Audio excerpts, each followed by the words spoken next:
If you're enjoying this podcast to the point where you're inspired to make your own, first of all, thank you from the bottom of my heart. Have you heard about Anchor by Spotify? It's the easiest way to make a podcast with everything you need all in one place.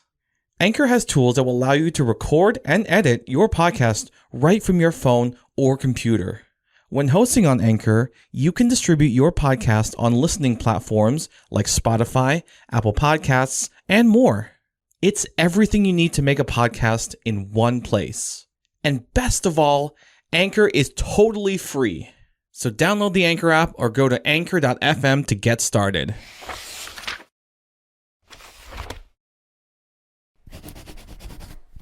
Hello, friends and family, strangers and acquaintances, my future children, and my future self. Happy New Year. It is 2023, New Year, same me. No resolutions, with the exception of staying true to myself, which means continuing making the content that I want, including the long-awaited Twilight podcast episode. Or should I say episodes? Yes, you heard that right. So what I plan to do is to watch through all the films with Lex and dedicate an episode per film. And since Breaking Dawn was split into 2 films, we'll also do 2 episodes then. But for right now, we are focusing on Twilight, the first book/movie, and I can't wait. So, without further ado, let's go. All in. Lex, where the hell have you been, Loca? Oops, wrong movie. Yeah, oops, wrong movie. Little early there. Guys, gals, and non-binary pals, the time has come. We've delayed it far too long. Oh, yeah. But it is here. We are queer, and we are full of Christmas cheer. No. That was quite the line. Thank you. I stole it from someone. Yeah. Today we are talking about Twilight and all its glory. Yes, all its glory. So I have described myself as a closeted twihard. Yeah, guilty pleasure. Because, yeah, it is a guilty pleasure of mine. And, depending on who I'm with, like, I gauge whether or not that, if I can step out of that proverbial Twilight closet or if I should just keep my mouth shut. It's kind of like me with Taylor Swift. Right. And as we're talking, we're actually going to be having the movie's going to be playing, and we're going to be able to, like, watch it and, like, commentate on it.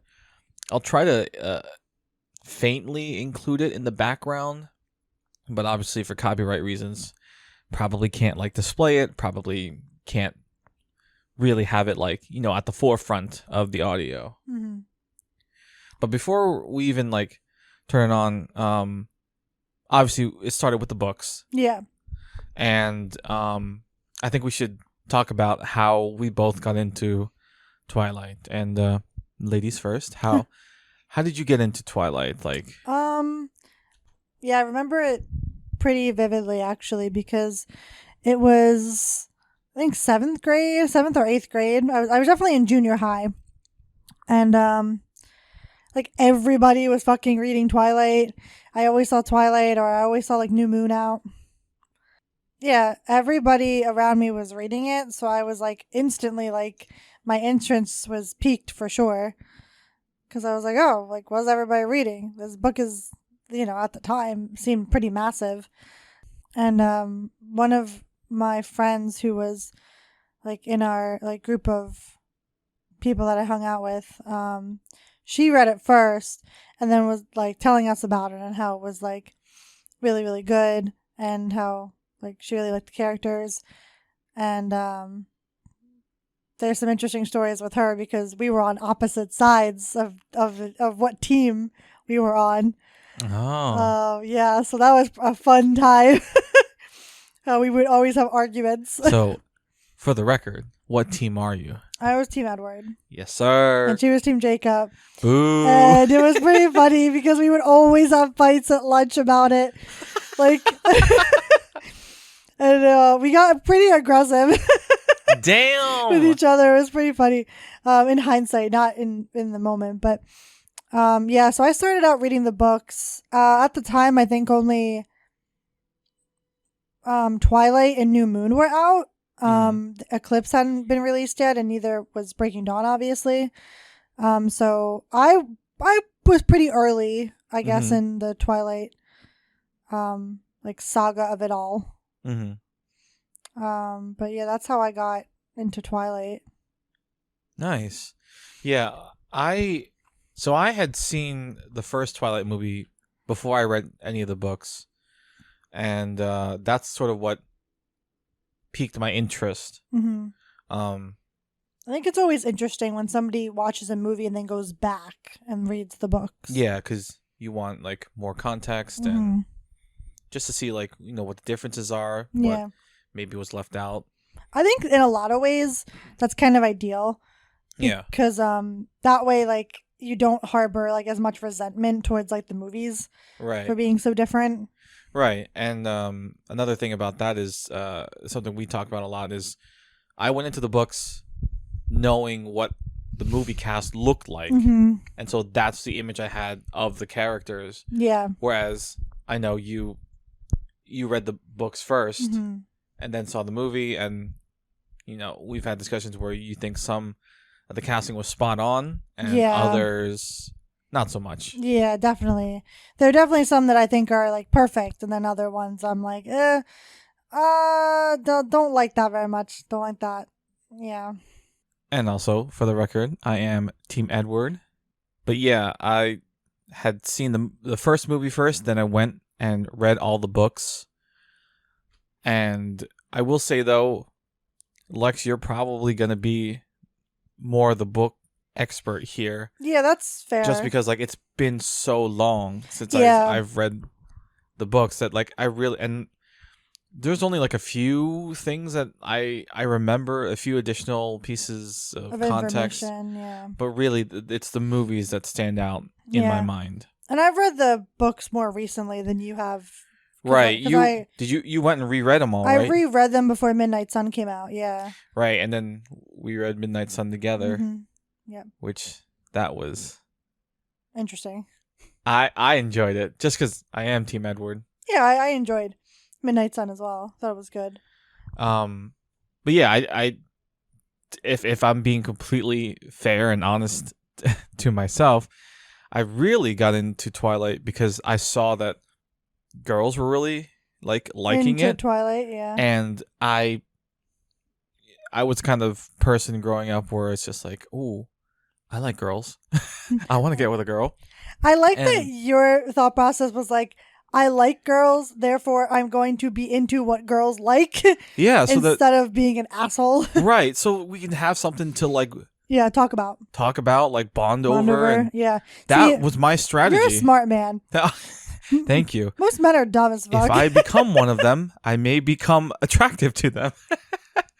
Yeah. And ish. But like Twilight, like a lot of other things, turned into, well, it started as something that I was perhaps using as something to connect with girls over, and then turned into something I was actually like really passionate about. What you really liked. What like connected with you, like in terms of like the content, like for Twilight? Yeah, was it like, was there like a singular moment, or was it just like the overarching theme of Twilight? Or I remember watching the first movie and kind of being a little bit baffled as to like why it was such like a chick flick.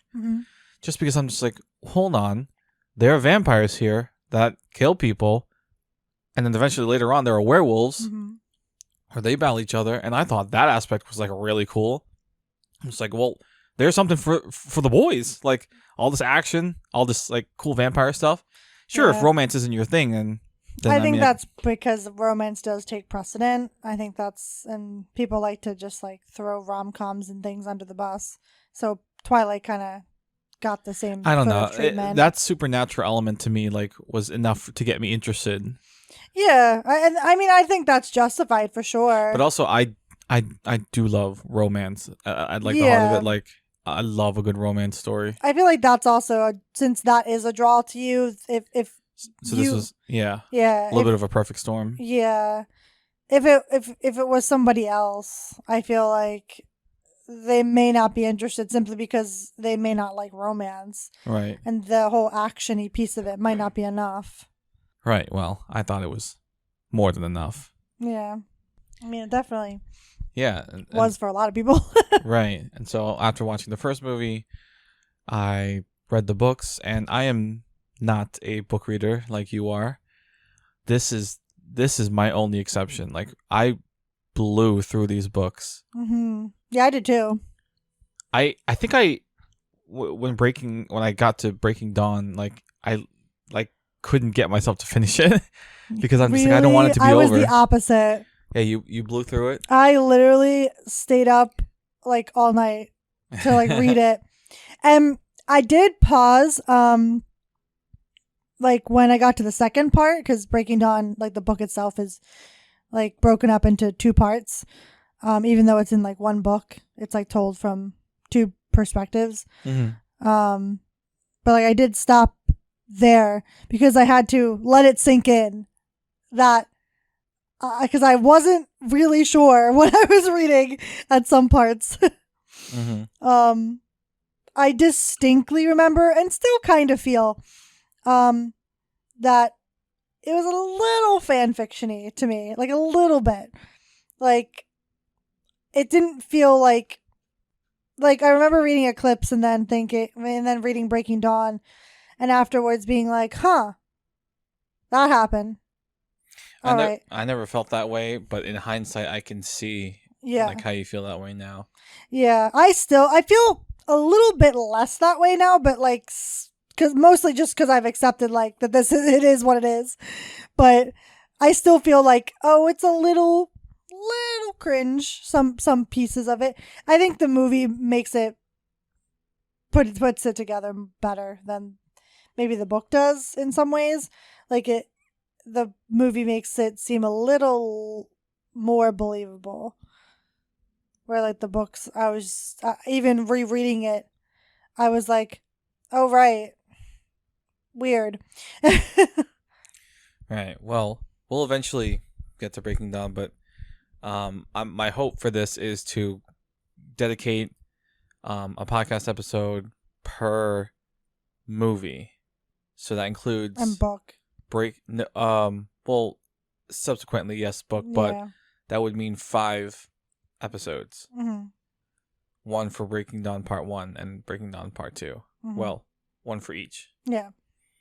So 5 altogether. And so we're going to start off in chronological order, of course, with Twilight.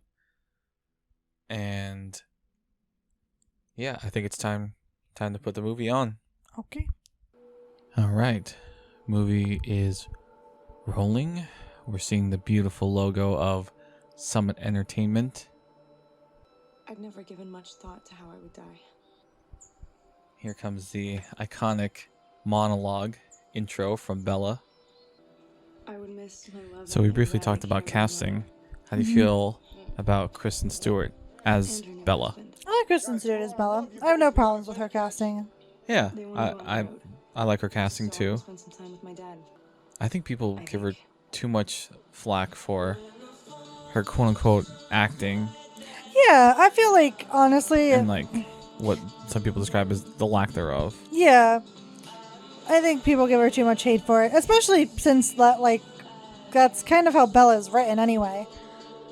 She's very written as, like, an every person kind of... Like, that... She's supposed to be, like, a... Not as much of a character as, like, a stand-in for the breeder, basically. Yeah.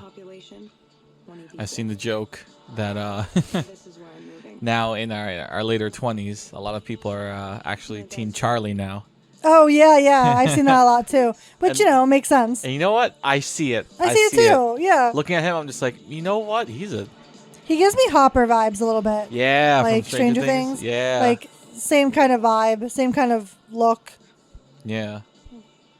Cut it so soft. Going back to like Kristen Stewart though. Mm-hmm.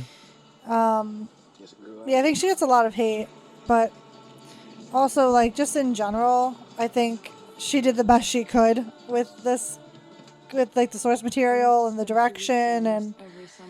like some things you can't like they just don't translate well to the screen. Like a lot of Bella's like inner world, like you don't get to see on screen because it's her inner world, unless you want like a shit ton of, monologuing. Yeah. Oh, right.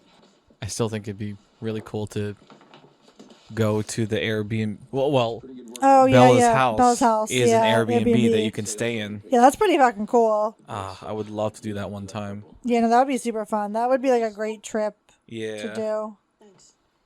That's really, really cool. But yeah, Charlie is great. Mm-hmm. Love Charlie. I just love how like awkward dad. Like he just really is like perfect. Yeah.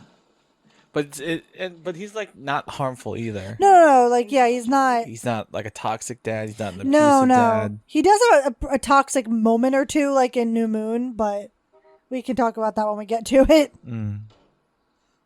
I'm still dancing. Charlie, It's an underrated joke. Him being like still dancing. Still dancing, He's yeah. in a wheelchair. Wheelchair. I really like Charlie and Billy's like friendship. Yeah, it's kind of cute. It's cute. Yeah, they got a cute little bromance. You can tell like they've been friends for a while. I think that really shines through. Yeah. I always like this. Good old Jacob. And his long ass hair. Yeah. How do you feel about Taylor Lautner? I got nothing against him. Yeah. It's a cool dude. I'm gonna I'm gonna bring up a funny aside that the person that Taylor Lautner married, Oh yeah. so funny. I saw a TikTok where she basically revealed that she was Team Edward, That's so funny. and then she ends up marrying Taylor Lautner. It's just like, oh the man, irony in that is I know ridiculous. how funny some things work out to be. Oh yeah, yeah. Besides that, you should be good. It's so funny. It's so weird. Yeah. I'd also love to visit whatever high school this was based off of. Oh yeah, it's kind of cool. It's like on a hill. Yeah. I'm sure that kind of sucks though for parking and shit. Well, yeah, you literally saw like, I know it was like a scene, but like, if there's like ice and like someone breaks, like You're a car done. might slide into someone, and You're if there's no done. vampire to save you, you're gone. There probably isn't one. Isabel Swan, the new girl. Hi. I always thought it was kind of weird how like everyone knew her as. I never thought that was weird. I know. Well, I know. I don't think that now because of how you explained it. How it's like a yeah. small town where everyone knows everyone. So if there's one new person, then that's Yeah, the it's talk of the town. Yeah, exactly. Because, like, yeah, they've all probably known each other since they were in, like, kindergarten. So Yeah. to have someone come out of nowhere very suddenly. What's yeah. this dude's name? Is it Eric? This is Eric, yeah. I feel like he's I tried to rock his hairstyle in high school. Oh, yeah, I can see that. I personally love the scene, the volleyball scene, just because I play volleyball. Oh, yeah. And it's very obvious Bella does not. Not to let me play. Good swing, though. No, that's Right on Mike's head. Isabella, right? Yeah. If she was aiming, would be good. And Anna Kendrick is in Oh, Twilight. yeah. I love I remember a tweet one time. Yes, I was just about to bring this up. Go ahead. Yeah, that Anna Kendrick said that she forgot she was even in Twilight. Yeah, she tweeted out like, was pretty holy shit, funny. I was in Twilight. Yeah, like she forgot, which was really freaking funny. I feel like sometimes Kristen Stewart and Robert Pattinson wish they could forget that they were in Twilight. I want to see Anna Kendrick play. See if she's any good. Oh, yeah. Just watch. She's like the best. Oh, you're homegirl. Yeah. My girl. Okay. that What was is that going was too on much. here? Like, first off, Mike goes after that fucking guy. Well, Tyler, I guess. Yeah. And like, then he fucking kisses Bella, which is insane. And then, but like, didn't it start off with like Eric saying like calling Bella like my girl? He's Yep. Like, what are these men? Yeah, all of these fucking men are like falling over themselves, and like Bella doesn't want any of this fucking attention. Yeah. Tutorial on teen drinking. problematic area number 1. Oh, Angela is like underrated. Yeah. I remember it blew my mind when I found out she was also like the mean girl from Ned's Declassified School Survival Oh Guide. yeah, that's I was crazy. like, wait, that's the same person? It's like Holy literally shit. she's so nice in Twilight. Like we stan Angela. Yeah. Like she's great. Oh, here come the Cullens. What a fucking entrance. Right? Like together. Yeah, that must be them being together is like must have been weird to any outsiders. I don't know what Yeah. the fuck's going on. At least with that it's like they're adopted, so it's like not that weird. Jess, they're not actually related. I remember one of the behind the scenes little bits that I was watching. They specifically talked about the wardrobe in the scene of how like someone was like, oh, you know, they're vampires, they gotta wear like, you know, all black and whatnot, but they want to like really flip that on its head, and like most of them are like wearing very light colors here. Oh yeah, I feel like that's something that's talked more specifically in the books too, that like Bella thought that everything was going to be dark and dreary, but really it was so bright. Yeah. Like it's kind of subverting that expectation. Mm-hmm. So that's kind of interesting. And here he comes, the man, the myth, the legend, Mr. Edward Cullen. I like that subtle smile there where Jess is like, no one else is, no one here is good enough for him. Then he smiles. Yeah. Oh, Yeah. wow, you just blew my mind. I didn't even think of that. Really? Are you implying that he smiles because he heard what she was thinking? Yeah. I learn something new every time I watch Twilight. Yeah. Like he just kind of has like a smirk and you're just like, huh, interesting. Yeah. It's subtle, but it's there. Mm-hmm. I do like, I don't know if this was a wig that she's wearing here, but her hair is really pretty here. Kristen Stewart. Yeah, Kristen Stewart's hair. I think like the first few movies, it's her real hair. Because her hair here is beautiful. Mm-hmm. Just like falls really nicely. And he's so fucking awkward. He just like shoves her stuff like over to her. He's like trying to be. He gently pushes it. This part's I wouldn't funny. say shove. Oh, it's so funny when she's just like kind of like smells like herself. Yeah. But like if anybody did that to you, you would be like, what the actual fuck? Yeah. Yeah. Like, what the fuck is wrong with this guy?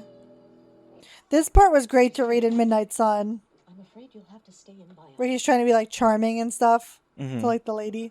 Obviously, it doesn't come across here because they don't really have time. But it was just really funny reading that part. And so gorgeous. This scene always makes me hungry. Me Because I'm just too. looking at the food. I'm just like, Yeah. big steak fries, a burger. Oh. Yeah. And I will bring you your favorite. Berry cobbler, remember? Your dad still has it. Every Thursday. Thank you. It was great. That's a nice, like, that's just a cute little moment right there. Yeah. Like, I feel like that server was giving Charlie some like side eye though. Like, your dad still has it every Thursday. see, I read it differently. Yeah. Yeah, I read it like, oh, he has it every Thursday. Oh, Like he's just emphasizing the fact that he's Thinking of Bella. he's thinking of Bella. He's Okay. having it because he misses Bella, or he's thinking about Bella, or it's like Bella's favorite. Yeah. Yeah. I would say though, like who the hell's driving a Jeep in high school? But I did But have yeah, those like no door Jeep yep. drivers. I in my knew high school. quite a few people who drove Jeeps in high school. Mm-hmm. So weird they just throw something at Bella there. Yeah, this scene I don't get. Next day, another no I only kind of get it like if they were just doing it to get their attention, which like I 4 days passed. guess but that's kind of a stretch because they really don't say anything to her. They just sort of throw something at her. Yeah. I guess implying that like, hey, come We're- over and hang yeah, with us. we're here. And she's just kind of like, She's gives like, this quirky little smirk and be like, I got. I'm reading a book or I'm whatever. reading or something. Yeah. Yeah. I remember this part made it real to me. I'm like, oh shit, the bad vampires are here. Yeah. They're tearing someone apart. But I think is that part's kind of interesting too, though, because it's like they're just kind of being violent for the sake of violence. as Yeah. well, because they could just very easily kill him, you know, and like get his blood. Yeah.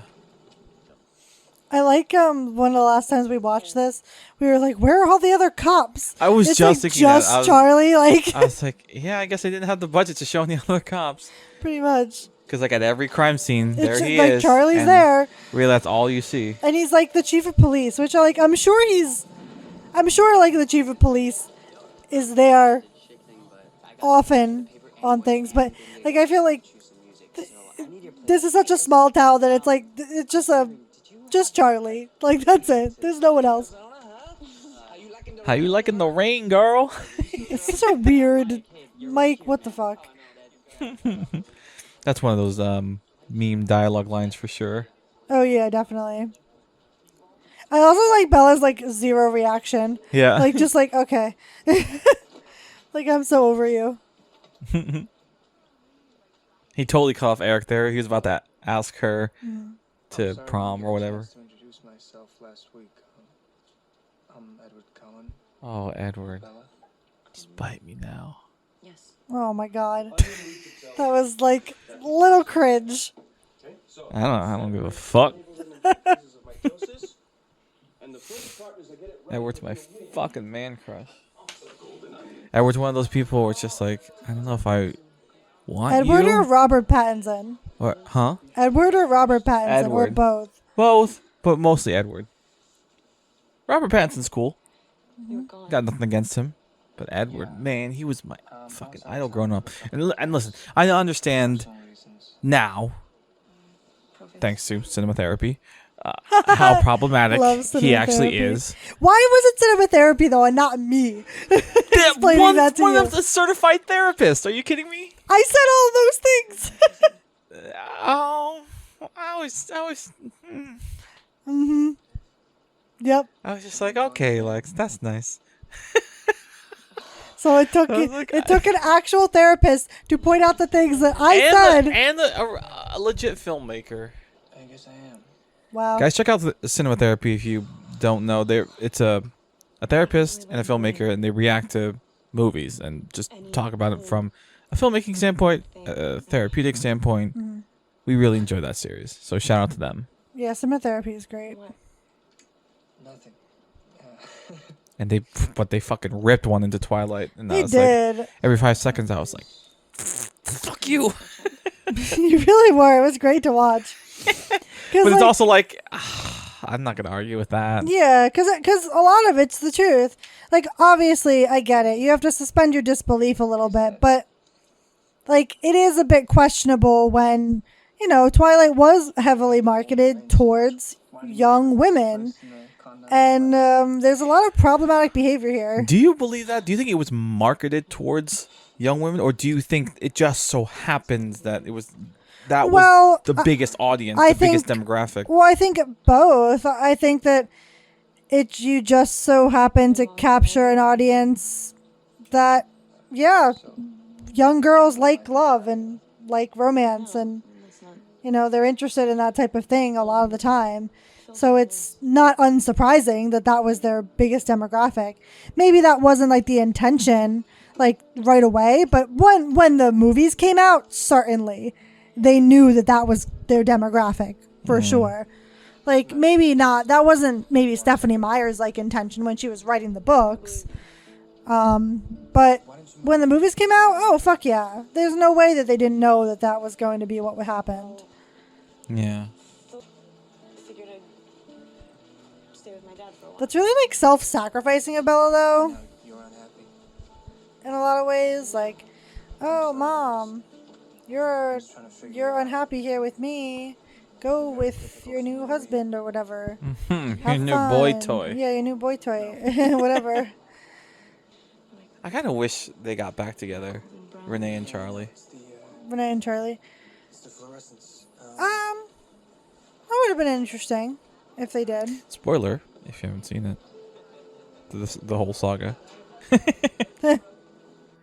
But no, Bella's parents do not get back together. I mean, I feel like that makes sense. Does make me a little sad though that Charlie doesn't like have anybody. He Yeah. has someone at the end, right? Doesn't he? Oh well, yeah, I guess that is true. Um, yeah, he does have somebody at the end. What's her name? Clearwater. What's her name? Something Clearwater. Yeah. Sue? Sue. Yeah, Sue. Sue Clearwater? Yeah. After Harry dies, Yeah. which R.I.P. is Harry. sad because it's like that Harry was friends with Charlie. Yeah. So it's like you're knocking on your friend's wife, but whatever. I'm sure it's consensual. Well, I'm sure it is, but it just brings up a little bit of what's going on there. Yeah. Yes, but I wasn't, so. That's such a teenager thing to say. I heard the chief's daughter. Dr. Cullen. You're a tall glass of water yourself. Literally, like, if it's not Charlie, it's Carlisle.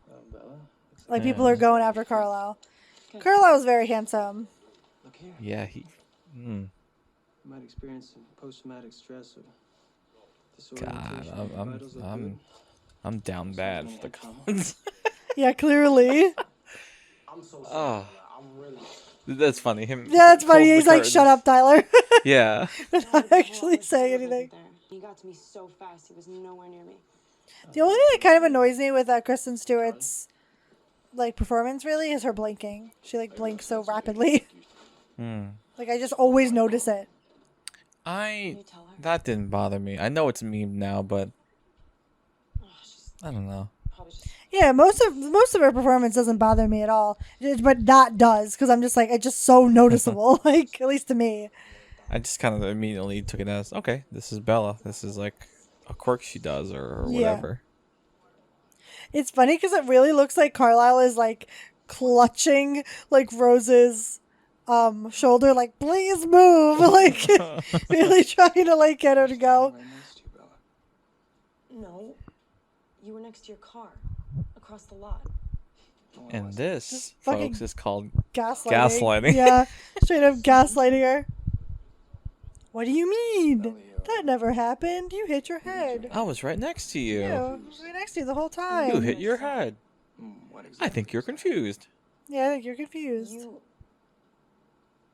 But Bella holds her ground. She's like, no, that's not true.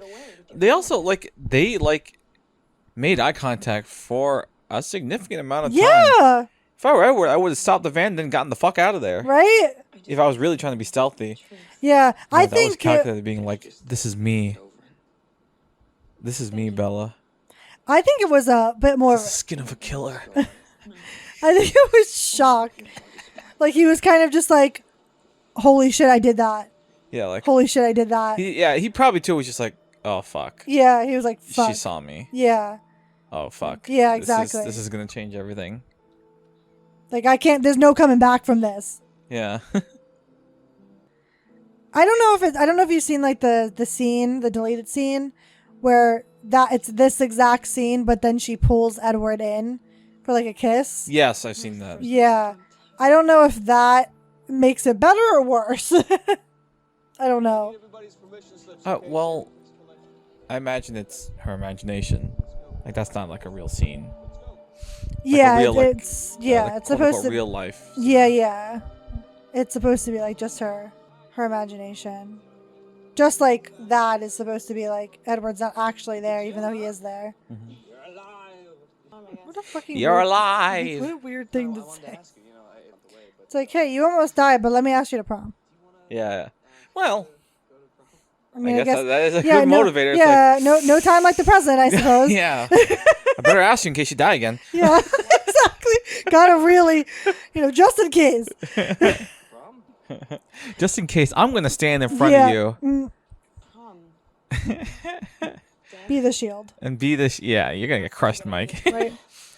In more ways than one. I have seen that. But Oh shit! Wow, that was good. thanks. Honestly, though, especially in the movies, but also in the books, I just metaphorically want to just grab his face and shove him out of the way. Mike? Mike. Because I'm just like, bro, take a fucking hit, please. For the love of God, take a hit. But he's not good at it. He's really not good at it. Especially bad in the movies. Not as bad in the books. He doesn't get much better in New Moon. Yeah, no, definitely not.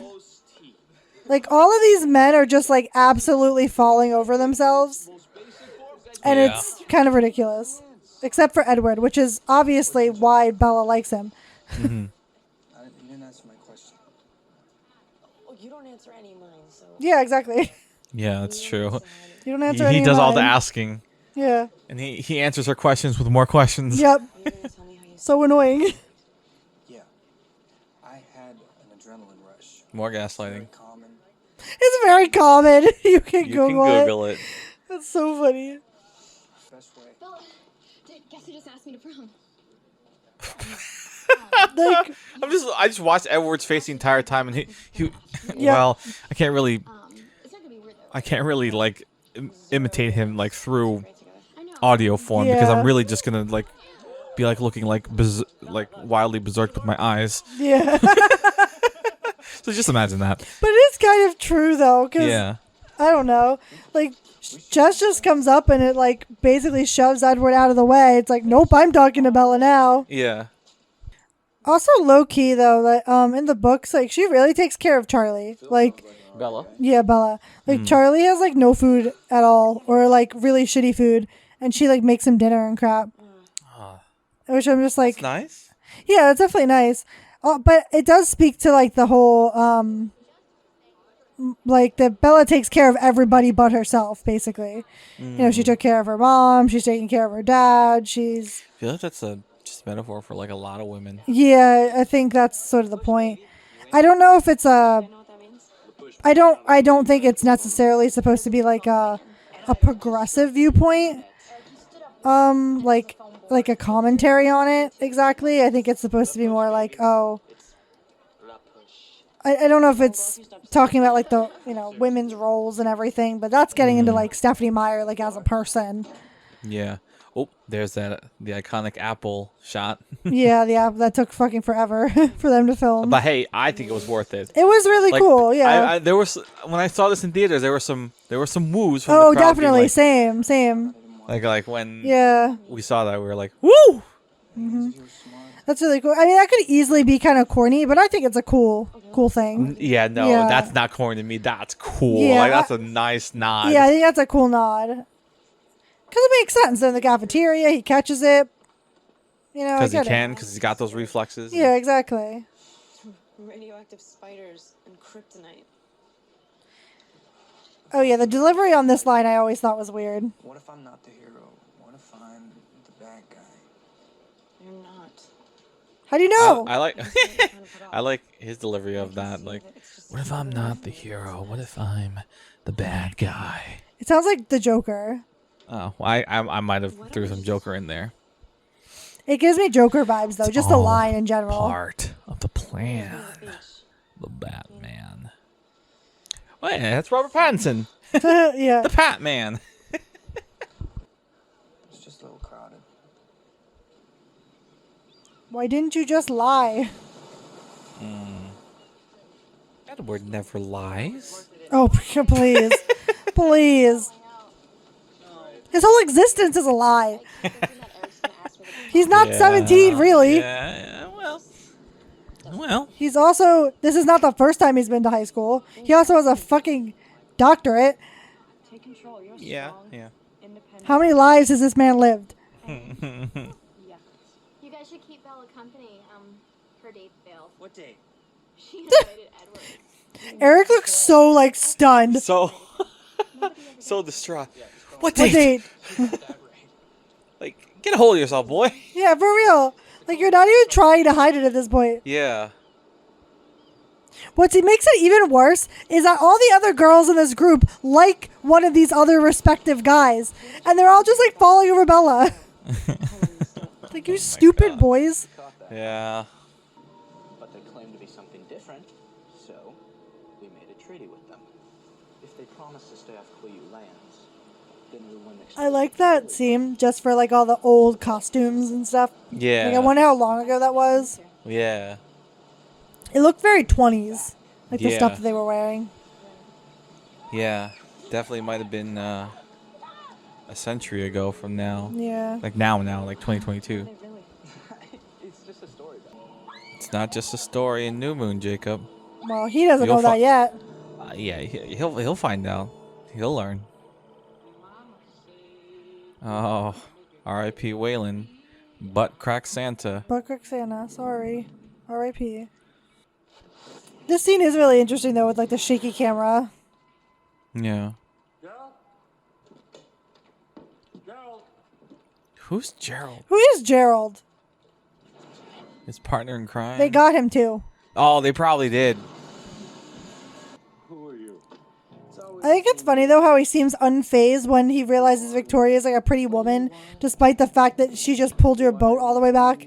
Yeah. James. I always wonder like how much Google like who gets what. Like, did Google want to be in the movie? I can't remember. So this came out in 2008, I think. Google might have like been like the top dog. Oh well, when it came yeah, to I'm sure that's it. But Google like, I'm search talking or- about more and like search sponsor deals engines. and stuff. Like, because they could have obviously had like just a generic thing up there if they really wanted to, Yeah. or like Bing or something, He's something not like here. not as big as Google. Why are there so many men just being like obnoxious in this movie? That's unfortunately just like real life. Yeah, it's true. At least Stephanie Meyer got that part right. Yeah? Yeah. Just put your seatbelt on. I do sometimes wonder, like, what would happen if, yeah, they got into a car accident? Would they take any damage at all? Probably not. You guys, I'm sorry. Because, like, it's still like a We left you messages. high velocity impact, but, like, obviously you're going to be fine, but I just want to know I'm sorry. how fine you are if you're a vampire. Sort of ran into each other. One mushroom ravioli. Sounds good. Mushroom ravioli. Are you sure there isn't anything I can get for you? I remember in the book, like the waitress is really like hitting on Edward a whole lot. Yeah, she was much more forward. Yeah, much more forward, and basically just straight up ignoring Bella. Yeah. You heard what they were See, now, in hindsight, as an adult, I can, like, kind of remove myself from, like, So what, you I guess, like, the plot and, like, see how, like, Lines. in real life, that would be very creepy. And, like, if it wasn't this, like, immaculately handsome boy Yeah, saying yeah, these things and... yeah. Because basically, it's just okay because Edward had better intentions than these men had. But really, he still stalked her. That's still creepy. And Yeah. also, Bella doesn't even know him, like, right Yeah. now. Yeah, You know, yeah. Later she does, sure, but right now But right she now, doesn't. Yeah. So I can see how, like, that would be very off-putting Oh in yeah. almost any other situation. Pretty much. Like, Bella's just trying to figure Edward out right now. He's Yeah. also playing coy and not really giving her much, but But also, like, he really can't. yeah, you can't like objectively like give her a lot of information without like exposing himself, which is what he's trying to not do. Which is Yeah. where like the, suspending your disbelief comes in. But, this is also this is not like a model for good behavior when it comes to relationships. Mhm. 100% not okay. Whoa. What is going on? Apparently there are other My cops, dad's still here. but we don't see them. Nope. Because there's other cop cars, but like, You only ever see Charlie. you only ever see Charlie. It's just him. It's a small town, I guess. On the boat out near his place. Also, fucking Carlisle is the coroner and like He died? the surgeon, and he's just everything. He's everything. Just like Charlie. He's like Yup, one yup. man team. Yep. Was it this amazing? Two best dads in the town. Yeah, exactly. They just running this whole fucking place. Mm-hmm. Like, since when do like surgeons, which is apparently what Carlisle is, like also examine bodies like when people die? Like, what? Maybe that's all they got. That's all they got. Carlisle is just everything, like in one. He just happens to be like super over like qualified for every position. Yeah, that's just sus in general, though. Like, if we're gonna like remove it even further, it's right. like Carlisle, why are you here? You're how old? 25? 25? And How did you get? you have 80 years of experience? Yeah. He's perfect for today's How'd you get this requirements doctorate so fucking easy? Like, for a job. right? I also want to know, like, how many times do they have to, like, forge documents? How many decades do like, your current degrees and stuff last? Every 30 years, maybe? Maybe, yeah. I feel like you can only look like you're in your 20s for so Before it's just people like, are like, huh, why have you not bro, aged? aren't you 70? Like, Yeah, why do you still look 20? what the hell? What the fuck? Oh, I'll kill you now. I'm sure there are some people, like, where in some towns where they've, like, gone generations, like, they live there at one point, and then they've gone generations without living there, and then, like, somebody remembers, like, them from, like, a really, really long time ago, and they're like, aren't you that one Nope, guy? not me. And then Carlisle just has to be like, nope, my great-great-grandfather was a surgeon here at one point. I'm following in his footsteps. Like, you know, like, they have to make up this very convoluted lie. I think it is kind of lucky, like, on her first try, the first book she buys is, like, leads her to the answers, like, she pretty much needs. Yeah, it is very, like, serendipitous. But, I mean, I guess it isn't, like, that weird, considering, you know, I'm assuming if this is, like, in our universe kind of thing, like, vampires are a thing that people know about. But just Stephanie Meyer's vampires are, like, a little bit different. Yeah. And I mean, it's not to say that, like, you know, traditionally, like, vampires, like, kind of explode if they go into the sun or they melt or whatever. But it's like, and obviously it's, like, much more preferred that, like, you just, like, sparkle. But man, does that certainly, like, limit where they can live, you know? Like, you couldn't live in California or, like, any place that's, like, ridiculously sunny. Right. So that kind of sucks. It's like, you have all this power, but, like, a lot of limitations. Yeah. As well. Especially for people like the Cullens, because it's like, you know, they want to live in, like, the human world and, like, be as human as they possibly can. I was just thinking they would do good in today's world of COVID, you know, with masks. That's just another layer to hide, you know, their skin from sparkling. Then I was like, oh, vampires probably couldn't get COVID either. Oh yeah, well, they can't get sick. Yeah, they're fucking immortal. Yeah, they're good. They're totally fine. Also, this scene though, like, I get they wanted privacy and whatever, but fuck, like, why are you walking off into, like, a secluded place with a person you hardly know? I'd like to think that her thought process was like, well, he went through all that to, like, save me from those guys. He ain't gonna kill me here. Yeah, I mean, that's definitely possible for sure. But just also the scene right before it, like when he's following her into the woods, man, that looks pretty shady. A while. Been 17 for 17,000 years. Say it. Out loud. Say it. This is also kind of memed. Oh, it's very fucking memed. Yeah. Vampire. Are you afraid? Are you afraid? For her to just look at him That's the most basic. and be like, no. What do we eat? Fuck. You won't hurt me. You don't know that. Yeah, she's taking the risk, and This whole fucking thing's a risk. yeah, that's true.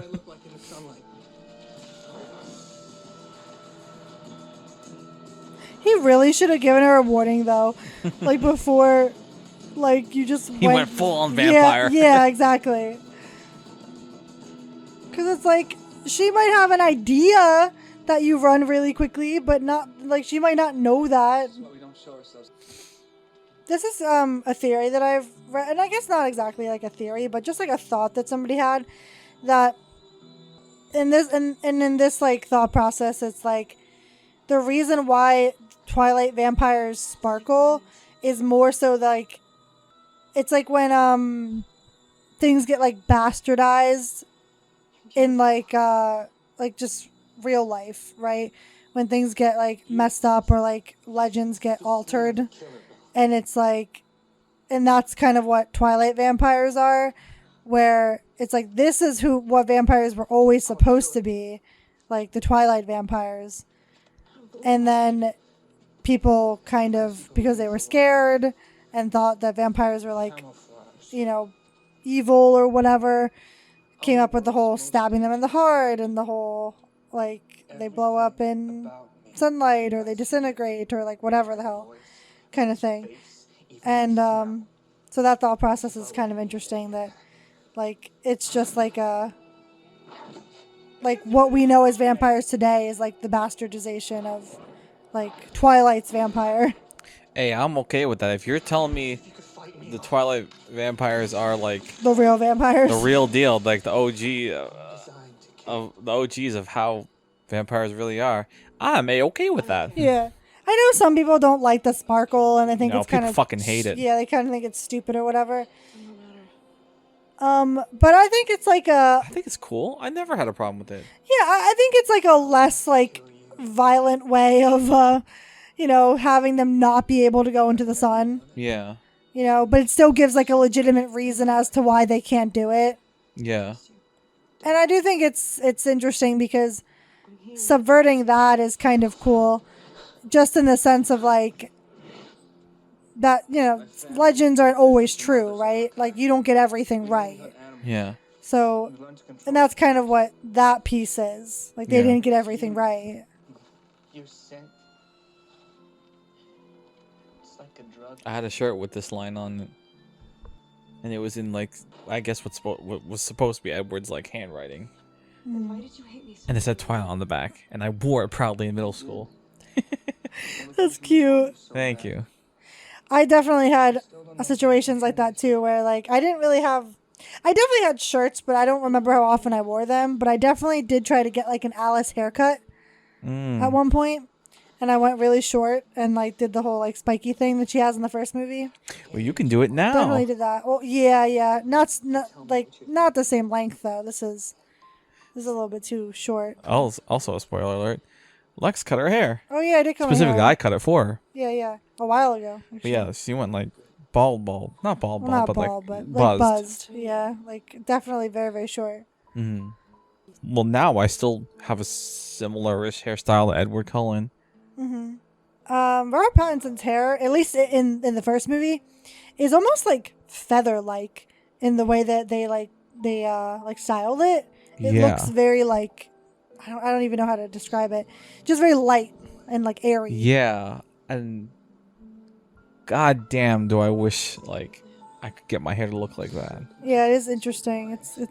I gotta say, for most of the characters, I prefer their hairstyles like later on. Mm-hmm. But I think Edward and Bella's hair in this is pretty good, Yeah. pretty solid. Can't say the same about Jacob. Personally, the wig is not doing him any favors. That. It just looks super not it. I want to take a moment to just really express how much I loved like the music in Twilight, from like the soundtrack songs to like the score. I don't get people that roast it.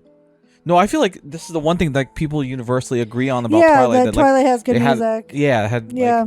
like, especially like the soundtrack. Yeah. You know, like stuff with like Paramore and I forget who did the song Supermassive Black Hole. But yeah, and throughout the movies, like great soundtrack. But yeah, Bella's Lullaby was one of the first songs I was determined to learn on the piano. And like it really was like a lullaby to me, because like I like to listen to music to go to sleep. And throughout like high school, my song of choice was Bella's Lullaby. Yeah. So in a way, it was my lullaby. Yeah. and irrevocably in love with him. I feel like especially for the time period, Edward made Volvos like sexy. Oh yeah. Because like I feel like Volvos like aren't really like a sexy car, but I feel like Edward kind of made them sexy. I feel like they're not the most sexless car. Yeah, they're not sexless, no, but they're not like a Mustang or Right. they're pretty practical, really, Yeah. like more or less. Everyone's like, "Whoa, you're with Edward now." Since I'm going to hell, That's just like straight up like Robert Pattinson right there. Like that whole moment is like less Edward and more Rob. Like Yeah. I also think it's funny to point out that he was wearing sunglasses, yeah. which implies the sun is out. Yeah, but like he's not glowing or Just, like- shimmering or whatever. That's a little, that's a fun continuity error. Yeah. Unless he's just doing it because his eyes are dark or something. That could be it, too. Not many of us have the restraint to do that. I would like to know the story behind that. Like, how did Carlisle get Edward out of the hospital without anybody noticing that Edward was gone or that he was gone? Like, where did he put Edward? Like, because at least with maybe Edward, he could be like, oh, he died and he, you know, whatever, put his body somewhere. Right. But, like, you know, you think during a pandemic of sorts where, like, you're one of the only doctors that they would notice that Carlisle's gone. Like, you know, I'd like to know, like, how he got away with it. Yeah. I don't want Carlisle, though, being a doctor, though, is a perfect profession for him because, like, he can't get sick. Like, he can't. Yeah. Like, he's fucking immune to, like, everything, and that's kind of awesome. Yeah. A lot of the Cullens actually have, like, medical degrees, but I feel like they don't dive into that as much. Yeah. Because, like, I feel like when you have that much time, no, yeah, of course. even not just like the length you've been alive, but just the fact that you also like don't have to sleep, Yeah, how much like of that life you're getting back yeah.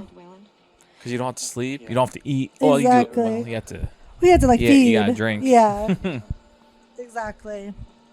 I feel like Twilight vampires, at least to me, would be kind of perfect, with the exception of that, like, you could sleep or eat if you wanted to. Like, you have the option. Yeah. Like, I would like that to be a thing. They kind of, I guess, have the option to eat, but like, you know, they'd have to just, like, throw it up. So it's, like, not the same.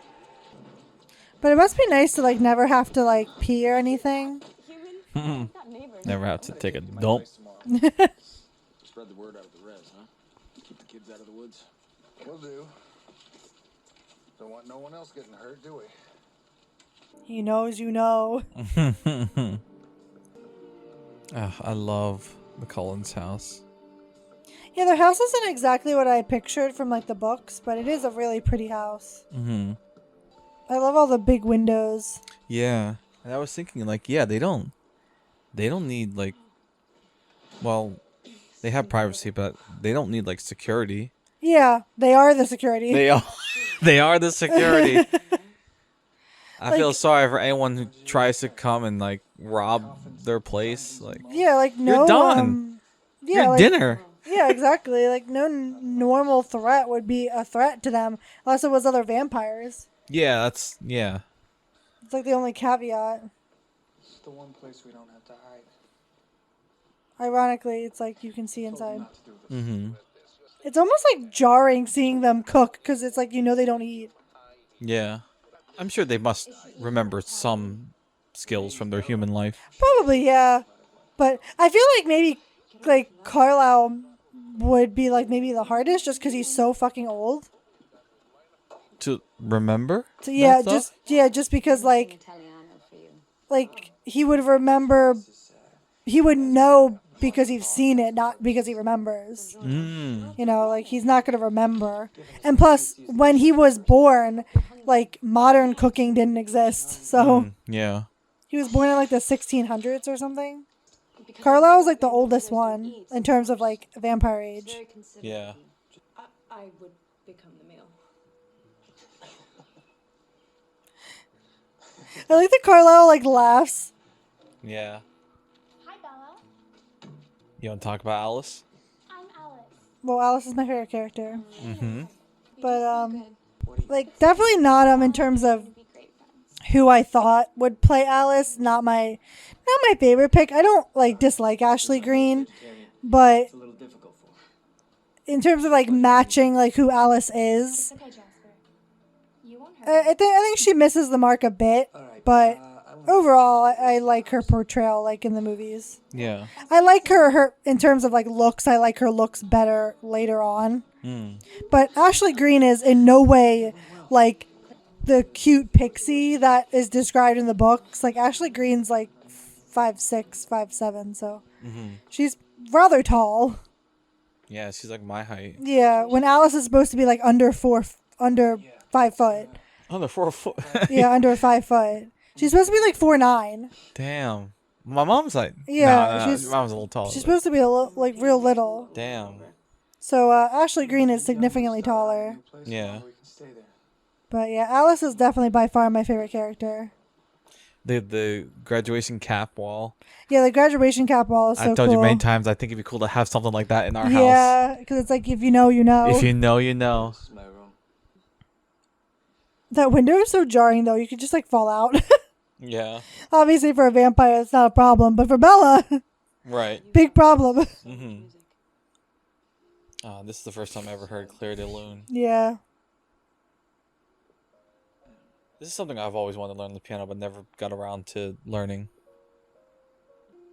I do think an interesting this kind of maybe is overarching a little bit into like the other movies and books, but I think the concept of like like soulmates and things like that, like that's kind of like what Edward and Bella are playing with, right? That like Bella's like an old soul and Edward's like just old, just old. Yeah. Like and like the concept being that like he had to wait over 100 years just to find his soulmate, right? Yeah. Because potentially he probably could have found someone like in his own time, sure. But that Bella is like his mated pair. Yeah. You better And, like, hold on tight, Spider Monkey. Yeah, that's a little. What a line. Yeah, that line. That wasn't in the books, right? I don't think so. I'm pretty sure that one wasn't in the books. Close your eyes. And but I think Twilight, like in general, like as a series, like plays with that, like the theme of like soulmates and like partnership and everything. Mm-hmm. Because like that's the whole deal with like imprinting too, like to an extent. Yeah. Yeah, I'm sure we'll get to imprinting. Yeah, I have some thoughts on imprinting. This kind of stuff just doesn't exist. But yeah, in this scene, this is where we first hear the full version of Bella's Lullaby. And I was telling you that like when I first heard it, I didn't really like the beginning part of how like it's kind of like a descending melody. Mm-hmm. But then, do you remember how you described it? I really liked what you said. Oh yeah, that the beginning of it is how Edward felt, like before Bella, and then like the later on, like the middle pieces after Bella, like how he felt after Bella, like when you hear that like swell of the brighter part. Yeah, it's just very it's like kind of bleak in the beginning, and that's how he's upset and sad, and Yeah, and then to balance it out, Bella like brings up that brighter melody, and then it finishes off very nicely at the end. And I think that's a really nice metaphor. Yeah, I think so too. That's how I've always read it anyway. This is actually Robert Pattinson like playing like the shot of his hands. Mm-hmm. I thought that was that just made me love him even more. I'm just like, oh. He's actually a musician, which is cool. Yeah. I love that they focus more on that though in the books, that Edward really is into music. Yeah. And that like he composes his own songs and his own melodies and everything, and like Esme always talks about like Edward playing, and like that Edward stopped playing for a really long time and then he found Bella and he started playing again. And I just think that's kind of cute. Oh my god. Oh my Other god. cops. Is that another cop? and a dog. Well, yeah, a couple dogs, but you never see their face. I was waiting to see even like a chin, but no, the camera never pans up high enough. They're just all duplicates of Charlie. That's how he gets around town. Yeah. He's got other Charlies to back him up.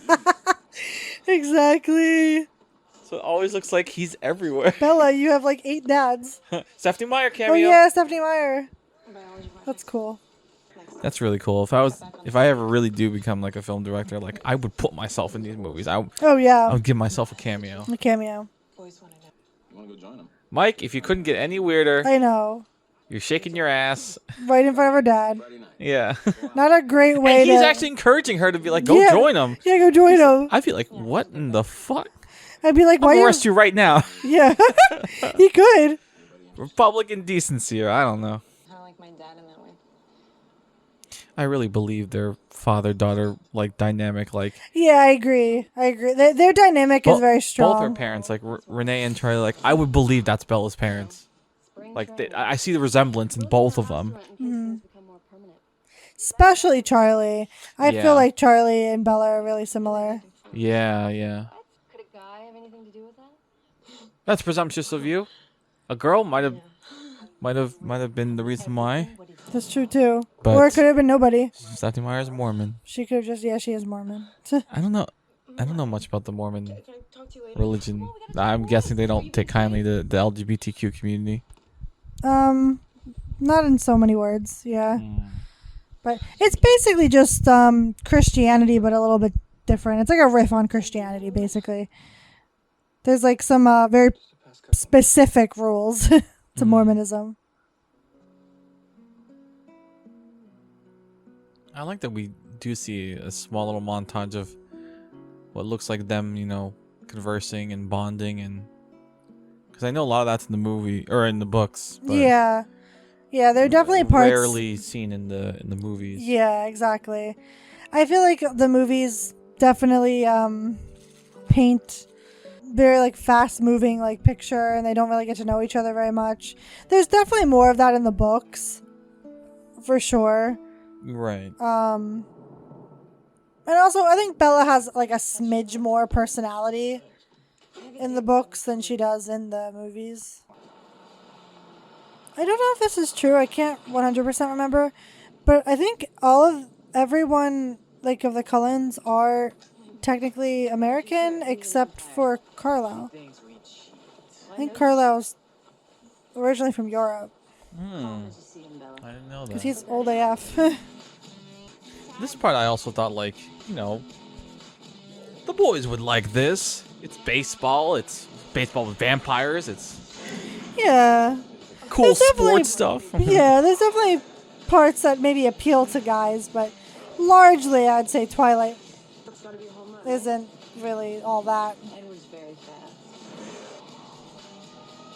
It's kind of amazing when you think about it that like the bats and stuff don't break because like the force that they're hitting the ball with. Yeah. It's a strong metal, maybe, even for vampires. They were leaving, then they heard us. Let's go. It's too late. No, I would still go. Yeah, I kind of don't get why they didn't do that. I mean, I guess they thought it was safer if Bella was with all of them than just with Edward, but Just be quiet. Stand behind me. Yeah, like I would think. I don't know. The other Cullens would like try to if one of these vampires went after Bella and Edward, like the rest of the Cullens would try to like intercept them. So, could you use 3 more players? I really wanted to see this. Me This too. baseball game. I want to see. Me too. It would have been interesting. Yeah. I think it would have been cool if like we could have seen that and like Edward and Bella like left, Yeah. Like because then they would have been like fine. Yeah. This is what I don't get though, like, because they do go over this. Like, why doesn't James recognize Alice? Yeah. Like, I don't understand that. Like, I don't understand why he doesn't recognize her, especially since like Alice is the one person that got away from him. Yeah. Why yeah. don't you recognize her? Why doesn't that immediately come up?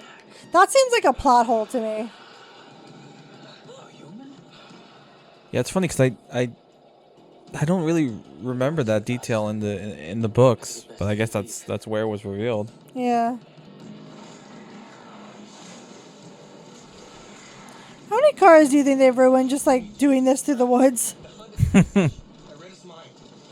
I'm sure it doesn't matter. I'm sure they're all fucking loaded. Yeah, especially like with being alive for centuries and all, but also Carlisle being a doctor. Yeah. They could basically do anything they wanted. Yeah. I'm sure vampire expenses are not expensive. Oh yeah, because I mean, the biggest expense would be like where you're living, like a house and everything. But it's not like you're paying for food or anything. Yeah. Still feel like going in the morning? I'll take you to the airport. No, I want to drive. It'll give me more time to think. You know, all the way to Arizona from Washington, though? Yeah, like, fuck. It's a really fucking far drive. Yeah. I can change that. We can do more stuff together. I feel like some people just drive between states like it's nothing. Oh, yeah. Bella, come on. Something that I thought was interesting, like, I don't know what you think about this, but, you know how, like, obviously, like, when Bella's talking to Renee or talking to Charlie, like, to their faces, they say, you know, she says mom or dad, but in her monologues, like, in her head, she calls them, like, Renee or Charlie, like, instead of mom or dad. I never noticed that. Yeah. That is quite interesting. Yeah, I heard, on, like, the Twilight Reddit, someone was like, you know, Is that true in the books too? Brought that up. Yeah. Mm-hmm. They brought that up. And their theory was that it's because Bella like kind of views Charlie and Renee as like they need to be taken care of, like she is more parental like towards both of them. So there's like a certain kind of distance between like her as their child, because she doesn't really feel like their child. She feels like largely more like an adult, or at least like on equal ground as them. Yeah. So that's why like she kind of like neutralizes the territory by saying like Renee or Charlie instead of just saying mom or dad. Yeah. And the woman, Victoria, don't underestimate her. That was kind of helpful, kind of not. It's like, okay, don't underestimate her. How? You didn't tell specifics. You didn't don't say just walk Yeah, you didn't out. say anything specific. You just said like, I guess that's like vaguely helpful, because it's like you might count her out, but really she's like a like to be reckoned with kind of thing. Mm-hmm. So like it's kind of a warning, just like a very loose one. Yeah. Bella's with Edward. She's part of this family now. We protect our family. Carlisle's just like, I'm setting this boundary. Straight up. She can't say no to Carlisle either, so Who can? yeah. Like she doesn't even argue with Carlisle. She's just like, okay. Yeah. Alice and Jasper are so cute. Yeah.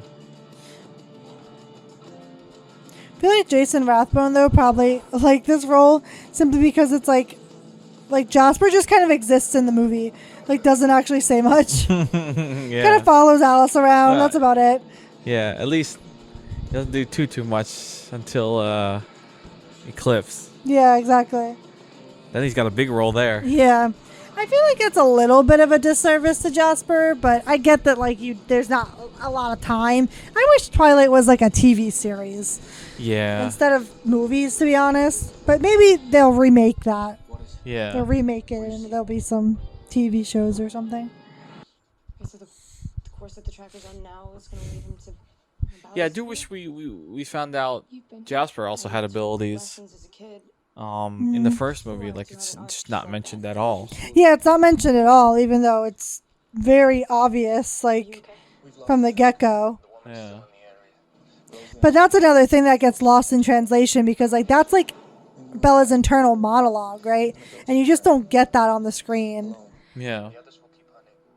It's like you get very small snippets of like her inner world. But it's hard, I think, to portray like a character as Bella, like as anything but flat on screen, when like you can't know her inner world like the books. I mean, you get snippets of voiceovers here and there, and I feel like some people think voiceovers are like lazy or whatnot, but I think they can be, I but think it depends on the what context. do you think of it in the context of Twilight? I think sometimes they get it right, and then sometimes I feel like it's too much. Or mostly that I feel like the blurb that they picked to be the voiceover part, while completely taken from the books, I think doesn't really translate that well on screen, or feels kind of clunky when it's like actually said. It's one thing to read it, it's another thing to like have it be spoken. Even in her mind? Even, yeah, like, it just, to me anyway, comes off kind of too much. But that's maybe like just personal preference. Here's where I don't know how she just gets away. Yeah, how from does she get Alice and away? Jasper. Yeah, like that part is also kind of like plot holy. I feel like Alice would have seen this. Yeah, Alice would have seen as soon as she decided to, I've never given much thought to like, how I would die. you know, heard that and decided that she was going to help her mom. In the place of someone I love seems like a good way to Here we go. go with the voiceover. I feel like that's kind of a weird spot for that line because, like, the death part hasn't happened yet. Like, we know it's coming, but Bella here doesn't necessarily. I think she's, well, to me in her mind, this is her giving herself up so that Edward can live. I don't know. Oh yeah, well yeah, but I think because it's like just where that line is at in the book is just so different. James is like truly sadistic though, like just like absolutely fucking like James would be a fucking mass murderer if he was like a human. His rage will make for more interesting sport than his feeble attempt to protect. I wonder how things would be different if, like, maybe like the whole saga of Twilight, what was still like James, Victoria, Laurent as an overarching Villains. group of villains. Like if like James gets away somehow here and then comes back. I think that would be kind of fascinating because Yeah. like I'd be interested to explore like Laurent a little bit more because he does eventually go off with like the Denali and then like comes back, and so that's kind of interesting. Yeah. I'm sorry.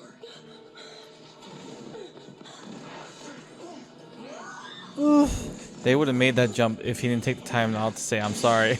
Right? Son. Remember who you are. I literally love Carlisle. Carla, always the calming presence. He's so, yes, he's fucking wonderful. Like, and like, Carlisle could be like contrived, but like, he's really not. He doesn't come off that way. He's so just like morally good. Yeah. He also comes off like well practiced. Like Yes. he's done this before. Yeah. You know, like he knows what he's doing.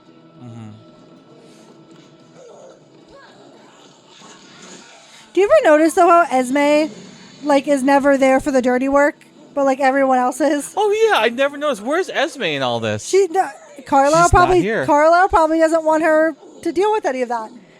You know, she's a vampire too. It's just like you stay at home. Like Get in the kitchen, Esme. No. I guess they don't need a kitchen. yeah, exactly. But I don't know why, but I thought that was interesting. But it's probably because Esme's not really a fighter. You know, like she's a lover, not a fighter kind of thing. Yeah. Where Alice she's does stronger this than fucking Emmett. yeah, right.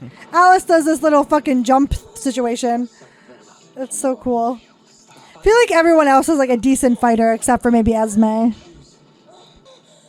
But Esme does fight like when the Volturi come and stuff. Yeah. To be fair, I feel like Carlisle could have done this. Oh yeah. I don't know why he's like, Edward, you have to be the one. I think it was like a restraint thing. Like it might have just been a practice in restraint. Yeah, Like I mean, it's pretty risky, but I mean, I think Carlisle believes in Edward. Like I think it's really for this part, like to see if he can actually stop. Carlisle, like 2,000 IQ. Yeah, for real. Like Carlisle's like thinking like 80 steps ahead. Yeah. Let's get some appreciation for Robert Pattinson here, because this is his song, Let Me Sign, playing in the background, which, I don't know, I think that was a really nice touch. I like that. Yeah, I also think his voice really works for Twilight. Yeah. Yeah. I also, I would like an alternate version of Twilight, though, where, like, this is where Bella turns. Oh, yeah. I'm sure there's fan fiction. Yeah. But it just would be interesting to see where Stephanie Meyer would have went. if like this was where she turned and not like, you know, books later, Yeah. movies later. Like, what would their plan have been? I don't know. I would have imagined much like Breaking Down Part 2 minus Renaissance. Renaissance? Ravioli. Nessie? You nicknamed my daughter after Loch Ness Monster? Loki is a cute nickname, though. Huh. Loki? Yeah, Loki. Oh, Nessie? Yeah, Nessie. Yeah. Yeah, I like it. It's a perfectly acceptable nickname. Any other way would have been Renee or Esme. Yeah, yeah. So go right in the middle, Nessie. Renesmee. My little Nestle quick. Oh my god, that's too much. Oh, okay. Useless Phil.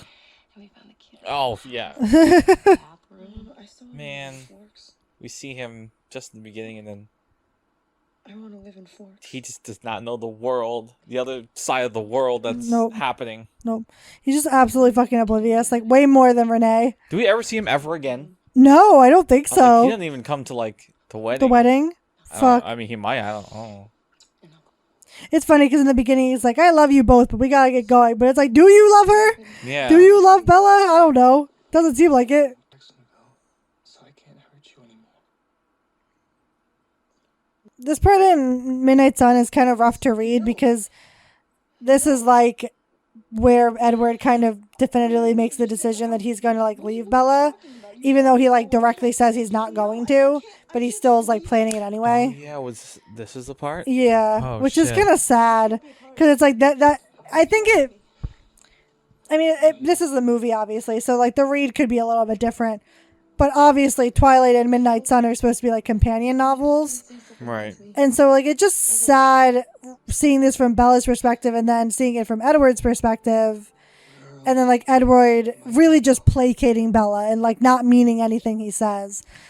Yeah, I would love for the rest of the series to see the rest of the series from Edward's point of view. Yeah, especially the parts where like he goes off on his own. Yeah. I think that would be fascinating to see. Mm-hmm. Yeah, especially New Moon. Yeah, especially New Moon. Oh my god, Charlie. New Midnight Sun. Call it that. Alice lent me the dress. Do you remember it being blue? In the books? No, just like in the movies. Yeah. Yeah. Mm-hmm. I can see how like it might look a little like violet in some lights, but yeah, it's it was definitely like blue purplish. Yeah, it's like I feel like it reads more purple a lot of the time, but I think that's just the blue filter. I think it's the filter. Just multiplying the effect, and so now it looks purplish. Exactly. But honestly, purple's a pretty color on her anyway. Yeah. Where are you going, Edward? Jacob. Hey. It's like, oh, he's going to park the car. Yeah. I was like, awfully convenient for Jacob to now swoop in, Exactly. try to steal your girl. Yeah, for real. I guess that kind of makes sense because then like he can easily run back where he needs to be, and Bella just to wait there makes sense, so she doesn't have to walk around. Yeah. Yeah. Thank you for the cryptic messages. I swear everyone's just So fucking just cryptic. watching her. She got many watchers. Yeah, it's like Edward was so quick. That was like 7 seconds. Guess I'll see you around. Yeah, well, fast is Where did he his park thing. the car? He probably, when no one was looking, just pushed the car Probably out the way to make room for his car. I think at my problem we did have a photographer, but it's like you had to pay for the pictures. I think we got like one picture for free, and then we had to pay for the rest. I'm pretty sure. Wherever their prom is, though, it looks pretty. Yeah. Prom's an important rite of passage. I don't want you to miss anything. What do you think about that? Like that Bella like doesn't want to go to prom, didn't want to go to prom, and Edward's like, oh, it's an important rite of passage. See, this is hard because like I'm trying to go against my bias, which kind of does follow Edwards, but like my like, I guess overall like moral sense of being is like, if you truly don't want to, even if it is like a landmark moment in your life, no, you shouldn't be forced to. Yeah, and I also think that like not everybody views prom as a landmark moment. To be honest, I get that. Yeah. like, because honestly, with like at least with me, like with my prom, like I really went because of the whole, oh, it's your prom, you should go, it should be fun. But really, I like, besides the whole like getting a dress and getting pictures taken and stuff, like I didn't actually like really like prom all that much. Like, you know, like the whole, a lot of it was like sitting around and waiting and talking, and talking, I guess, could be fun, but only if you were going with people that you really liked. Yeah. Right? And like I knew like 3 people really at my like your experience senior prom. was like so very different. I mean, my senior prom, I really enjoyed just because like I knew so many people. Well, yeah, you had a whole 4 years at the same school. I had a great date. Yeah. Yeah. You don't want this. I want you. Always. So you're presumptuous though, like right now, like you're just meeting him not that long ago. I'm dying already. Also very morbid. I like to think Belle's life was rather dull and unfulfilling until she met Edward, and that's why she's just like, I've never been so sure of my life, of me wanting something. And like that is simultaneously really nice and also very problematic. Because like you can totally be like, oh yeah, my life is so dull, but like you also shouldn't be like, oh, this person completes you. Like also one of those things. Suspend your disbelief. Fine, but not a good role model situation. Yeah, well that's a whole discussion right there, like that, like I guess I had to grow to see, but like, okay, yeah, do not model real life relationships after these two, because it's a lot more nuanced than that. Because like, yeah, I liked this for like the setup of true love that was always there, but then everyone has different interpretations of what true love is, and I think you show me that like part of true love is like putting in like the work and like making sure like the foundation, the connections are there. Yeah. Whereas like really in the movies, and I guess you can argue in the books too, like you don't necessarily see that. It's just two attracted people attracted to each other. Exactly. But honestly, that's not just a Twilight problem. That's a movie problem at large. Because honestly, like what makes a good relationship in real life isn't like sexy to watch on screen, right? Yeah. Like, but that being said, like the Twilight isn't exactly the best like role model relationship kind of situation for for like what you should be going after. It's because separating what Twilight is and like how their relationship actually is, it's relatively problematic. I guess for me it was so easy to separate and being like, okay, there's obviously supernatural elements in this world, so this just is like one of the many possibilities that could happen with a relationship inside this world. Like I understand this is like part of our world, but there's a whole nother world that just doesn't exist in our world. And I was able to separate that. Exactly. I guess it may be problematic that other people might not be able to, and that's where problems arise. Yeah, exactly. That's 100% true. Also, fun fact, that end scene where it's revealed that Victoria's there and watching them all menacingly. When I first saw that in theaters, I distinctly remember someone shouting out, "Oh shit!" Yeah, that's funny. Yeah, that was really funny. Yeah, so that is Twilight. Credits are rolling. Music by Carter Burwell. You are the man.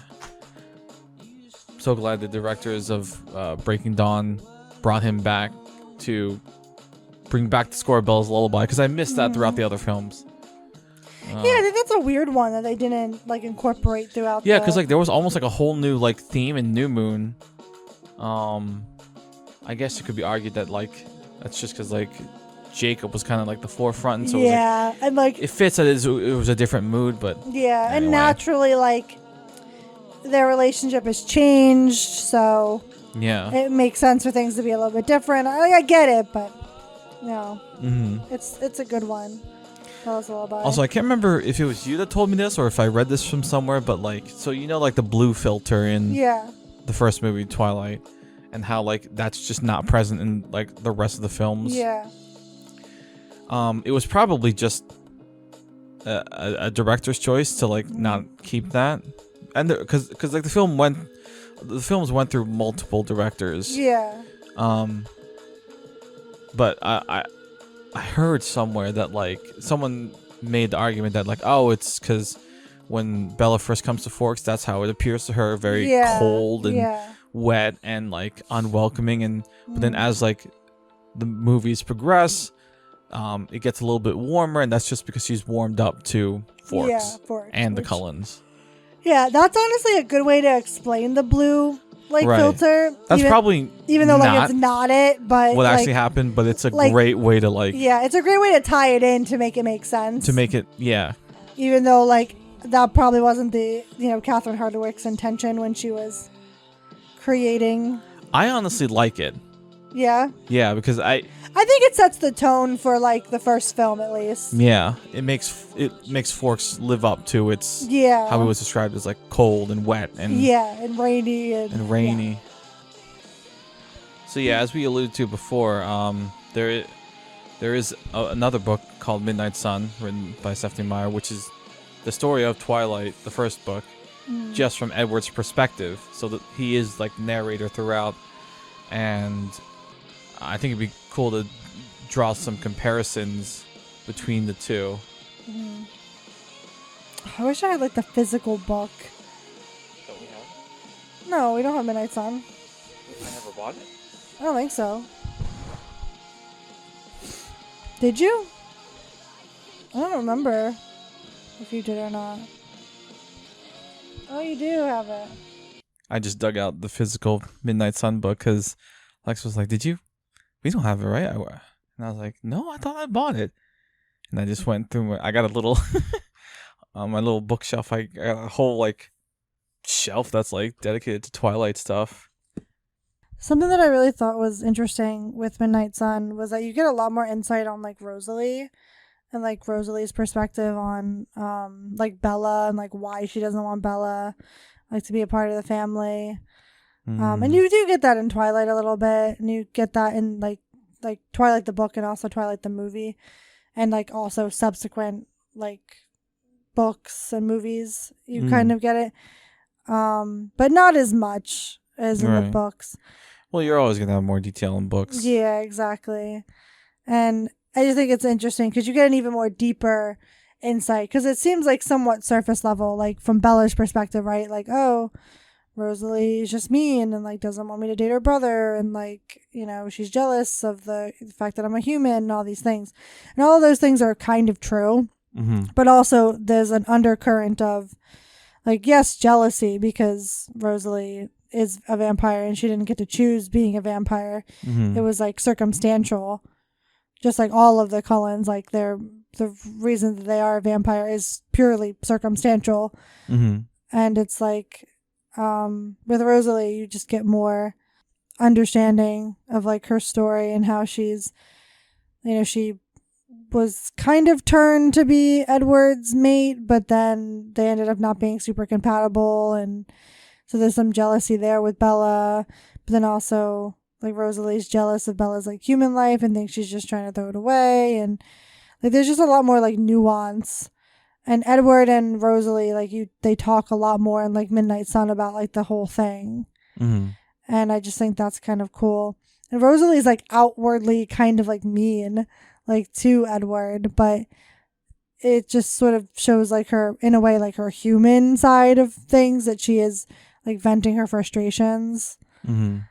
I think that's interesting. Just generally, we get like a broader stroke of like who the Cullens are, like not just from Bella's perspective as like these beautiful creatures that she's looking at, right? But also just like who they are as like, as human as they can possibly be as vampires, Right. that they all have their own kind of like issues and traumas and like problems, and I think that's pretty interesting. I mean, it makes sense because Midnight Sun is Midnight Sun, and it's from Edward's perspective, but it's just fascinating, like all the differences between like Twilight versus Midnight Sun and how much more of the Cullens' life you actually get to explore. I think that's really cool. Yeah, obviously being Team Edward, I was super happy with that. Oh yeah. Would you want like a Jacob version of like New Moon? Nah.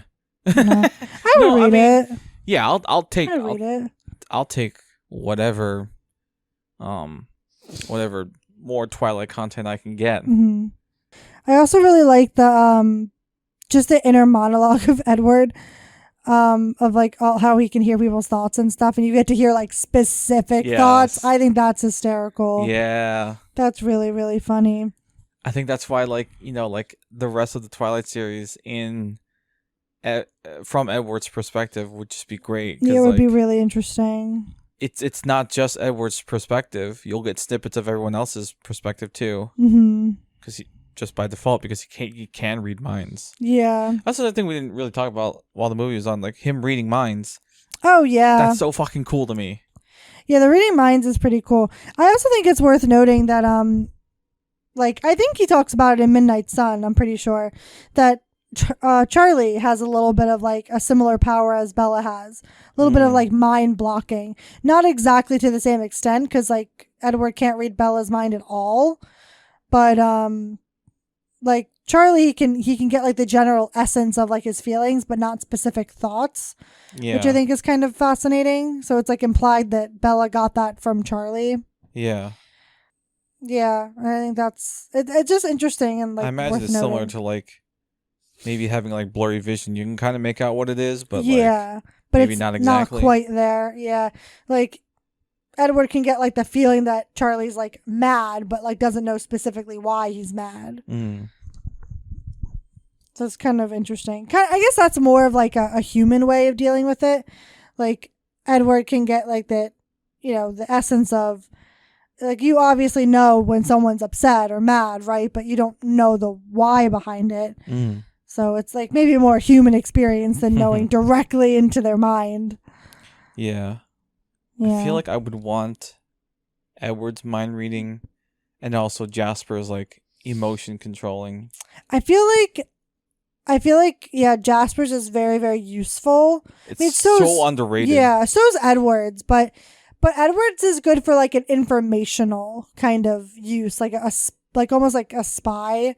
Like he's good for that sort of, where like Jasper's good like in the moment, like coming in clutch. Like he can really settle shit down.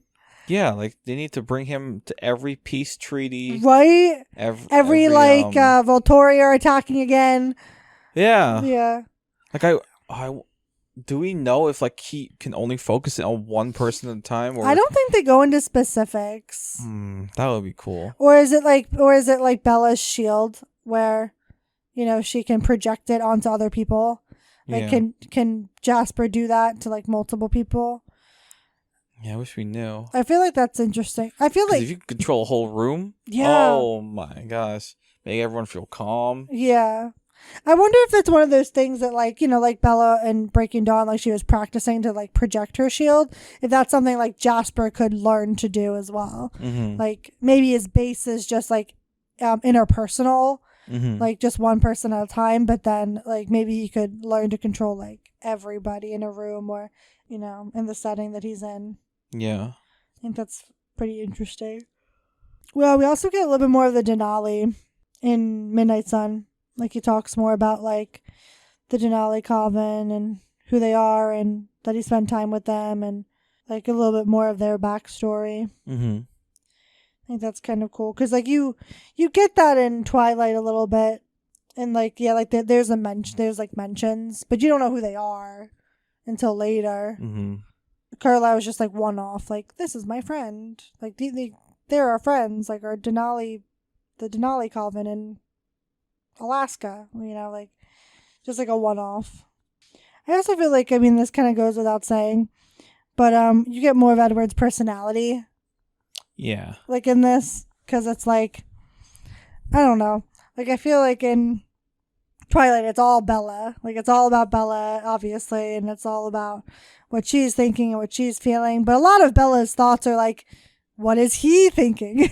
You know? Yeah. So it's very much like, this is kind of cool to have, like having Midnight Sun. Yeah, both sides. Yeah, because you get both sides of the story, and it's interesting to alternate scenes because it's like you're reading a scene in Twilight that happened in Midnight Sun, and it's like back and forth. Like you can see like, are they missing each other? Are they understanding each other? Like that bouncing back. I think that's kind of cool. I'll never forget like the classroom scenes where he's going into detail as how he would do it. Yes. How he would kill everyone in a matter of a few minutes. He's like, that's like psychotic. Like that part.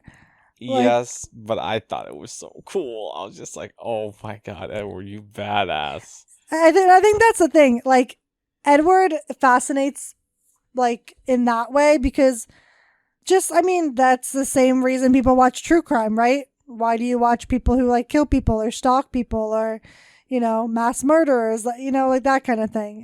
The Edward has that same sort of mentality. Yeah, that scene was very jarring where he's like explaining, I could kill everybody in this classroom right now. And he's like plotting it. Mm-hmm. And you're just like, bro, calm down. Like, it's okay. Please chill. I did think the pomegranate on here was a little bit like on the cover of the book weird. for Midnight Sun. Yeah. Yeah, the pomegranate like on Midnight Sun was weird. You sure it's a pomegranate? I'm pretty sure. I mean, those are pomegranate seeds, so. Okay, I'm not familiar with pomegranates. Yeah, it looks like a pomegranate seed. I'm like 95% sure that's what this is. It's like cutting open. It's a cut open pomegranate with like pomegranate seeds inside. It's actually kind of interesting because like looking at it, it looks like simultaneously looks like a heart. I was gonna say it looks kind of like a heart, but also looks like something that's decaying. Yeah. Which is... maybe it's representative of his soul? Yeah. And it's also like fruit. The first it's one, bleeding. Yeah, exactly. Yeah, the first book cover obviously was a very iconic apple. Yeah. And which is also religious imagery, actually. Yeah. Because like Adam and Eve and the apple and... Right. I think it sort of symbolizes the forbidden fruit. Yeah. The forbidden love of a human and a vampire. Mm-hmm. It's like you want what you can't have. I think that in itself was just a cool premise. Yeah. I do think Twilight's books are pretty iconic, like the covers. To the point where they're copied. yeah, to the point where they're copied. But also like if Stephanie Meyer was to ever change this or like re-release new covers, I feel like people would like be pissed off about it. Yeah. Because it's like just the covers are so why? iconic. They were fine. Like the only way to do, I think that she could do it is if like she it was just like a rework basically of like the you know, I don't know, just make things sharper or whatever. Also, another thing I noticed with Midnight Sun, it's like, you know, it's still in the same Twilight font, obviously, but it's much larger than the rest of the Twilight text. Like, you know, it doesn't take up as much room. Like like Twilight through Breaking Dawn. So I'm like, why did they choose that? Like, why did they make that decision for Midnight Sun to be such big font? I don't know. But it was obviously a choice. But Midnight Sun is pretty good. I'm glad it saw the light of day. Me too, because like there was a whole like hacking situation, and she released like a good portion of it online. Mm-hmm. Did you read it? I think I started to, but I don't know. I don't think I ever read it fully. Oh, I did. Yeah. Did you like it? Oh yeah, I really liked it. I actually remember because I think there are actually some parts that are the same in this, And then some things are very, very different. So I think that's kind of fascinating to see like what she decided to take out or edit or whatever. Yeah. And, you know, make different. It's kind of cool. But I'm glad it finally did see the light of day, because I know that like for a long time I was like, oh, I don't think she'll ever make it. Yeah. Because it's like, I'm pretty sure the people are still waiting on like a sequel to The Host, which was like her other novel that she wrote. Yeah. And like, I don't think anything's ever come of that. So it's like, it's very obvious that Twilight was kind of her one and done. Kind of like J.K. Rowling with like Harry Potter. Like, she's written other stuff, but nothing that's ever been like as famous as her original I feel like when work. you have a mega hit, it's just like nothing compares. Yeah. Like it's like you and all your book knowledge. Do you know of any authors that have successfully done that? Had like a mega hit and then been able to even come close to that? The only ones I can think of are ones that have like consistently like popular books regardless, like, you know, stuff like Stephen King. Like Stephen King's books, yeah. you know, are always very, very popular. Yeah, but like some heavy hitters are like, you know, like Lord of the Rings, Game of Thrones, you know, like... They're not by the same author, are they? No. They're, but same genre, but also like they're examples of people who are huge, who have written other things, but like nothing really comes of their well, like yeah, other I'm stuff. Sure there's lots of those, like the the person who wrote Hunger Games, person who wrote Divergent. Well, yeah. Yeah. Although I've heard that she's coming out with another book. Who? The person who wrote Divergent. I'm pretty sure that's her, after not writing for a while. But yeah, I feel like when you have like a massive hit like that, it's, well, hard to write anything else, I'd imagine. But also just simply like this is the thing that you created. Like this is so big, like I would imagine you would worry that like this is it. Like, this is the one thing that I have made that people really like, and like, will anything ever live up to this, you know? Because J.K. Rowling's book that she wrote, or books that she wrote, like it not nearly as popular, but it's hard to beat Harry Potter, right? Yeah, like it's like, I don't know how you're gonna ever surpass that. And at least with her, you can say that she really dove into it. I wish Stephanie Meyer would. I would love for her to write like either like another book, or even like spin-off. Spin-offs, like mini novellas, like Bree Tanner. Bree Tanner. Like make one for Alice, make one for Carlisle, yeah, like, or even just put it in one big fucking book. Like, that would be awesome. I would totally buy that. Yeah. You know, it's like, yeah, I think it would be really, really cool. Like, Twilight has such interesting side characters. Like, I mean, she could fucking Rami Malek, the Avatar. She could really capitalize on that if she wanted to. But it's all up to like if she'd actually want to like write that, you know? Yeah. Like, does she actually want to stay in this world? I don't know. You know, this could be all we get from Stephanie Meyer for the rest of her life. Like, just Midnight Sun, and that's it. Yeah. Nothing else. Well, hey, I will take it. Yeah. But what a time, honestly, because like Twilight was not only took the world by storm in a lot of ways, but also was like the perfect concoction of like people are really into vampires at this time. Because I don't know if you ever really read Vampire Diaries. No, but I know that was like simultaneously. Yes, like, people love Vampire Diaries. Wasn't there another one? Yeah, another like show. Yes, I don't remember the name of it. My mom really liked it though. The main character's name was Suki. And I forget the shows. But yeah, there was another one that was also very, very popular. Was also a TV series, just like Vampire Diaries. And also a book. And also very popular. All about vampires. Gotcha. Yeah. And but it was just like a very particular moment in time where like this just so happened to make sense. Speaking of moments in time, I really thought it was so interesting how it got a resurgence like during the pandemic. Oh yeah, yeah. Because I think I think all the movies came onto Netflix. Mm-hmm. Yeah. You know, everyone's at home, so Perfect time to binge and watch it's- Twilight. Yeah, it had been like a decade, Mm-hmm. just about. And I think that's just enough time to start to get nostalgic about it. Oh Especially yeah. like our generation. Yeah. And I feel like honestly if Twilight came out like now it wouldn't do well. I feel like Yeah. especially after like all like Me Too and everything, like I don't think it would have gotten off the ground.